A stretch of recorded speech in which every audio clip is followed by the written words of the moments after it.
ভিডিওতে যে গাছটি দেখতে পারতেছেন এটা হলো বাসক পাতা গাছ।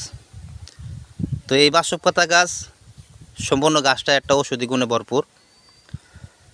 তো বিশেষ করে যাদের নাকের মাংসবৃদ্ধি পলিপাস আছে, নাক বন্ধ, অতিরিক্ত হাসি বা নাক দিয়ে পানি পড়ে, সাইনোসাইটিসের ব্যথা, তো এই নাকের মাংসবৃদ্ধি, পলিপাস, নাক বন্ধ, অতিরিক্ত হাসি বা সাইনোসাইটিসের ব্যথা এটা সম্পূর্ণরূপে স্থায়ীভাবে সমাধান করার জন্য যেভাবে বলবো যদি আপনি এভাবে প্রয়োগ করতে পারেন তাহলে বিনা অপারেশনে আল্লাহর রহমতে তো এই প্রাকৃতিকভাবে একদম স্থায়ীভাবে সমাধান হয়ে যাবে।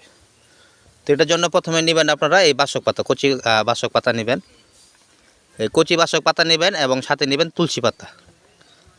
তো তুলসী পাতার রস এবং এই বাসক পাতার রস এবং কাঁচা হলুদের রস তিনটা সমপরিমাণ নেবেন।